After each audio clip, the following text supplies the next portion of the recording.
There's loads of special games, loads of special games, good and bad.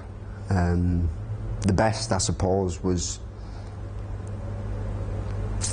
when we beat Newcastle at home, when we won the league. I know we hadn't actually won the league that night, but the feeling in the ground, and when Alan Shearer scored against his own team, Newcastle,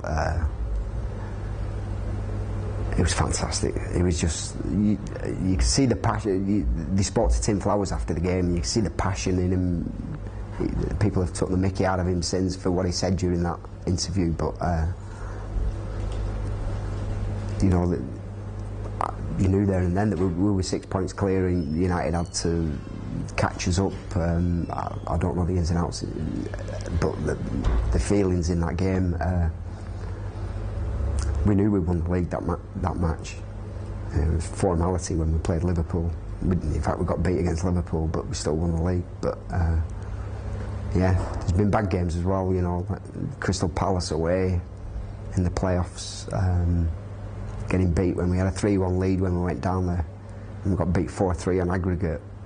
And the second half of the match, I never even watched, where you go up the terraces at the front and down the steps at the back. I actually sat on the steps at the back and didn't watch the second half, because I knew we were going to get beat. And I just sat there and cried, and in fact I was sick as well, because I knew what was happening, and it happened. I didn't actually watch it, I didn't actually see it until I got home and watched it on television. But that was the longest journey home ever, coming home after that game. I don't know, I just had a feeling. I don't know, I have, call it intuition, I don't know, but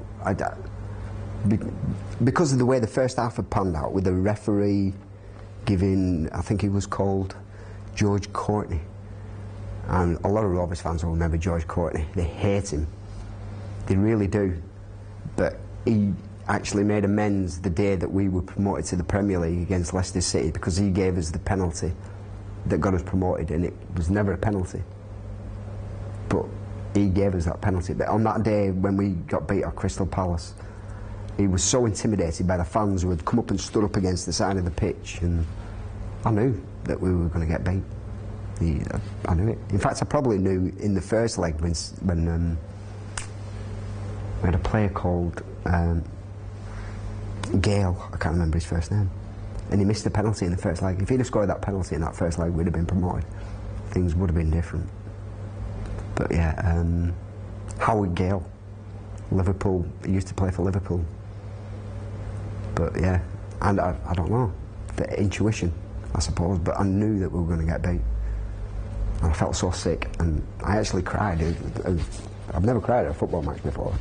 In fact, I've only cried twice, and that was the first, and the second was when Jack Walker died. Yeah.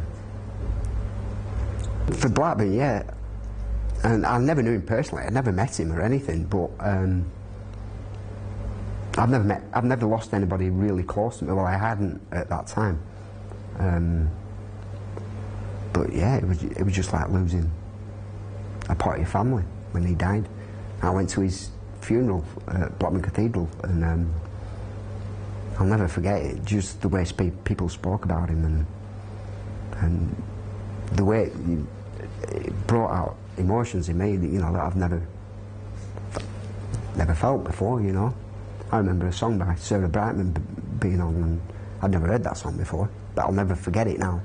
I never ever forget it, just because of Jack, you know. Weird. Yeah, I don't know. You don't go to sport to cry, you know. But you know, it's a good thing. It's a good thing.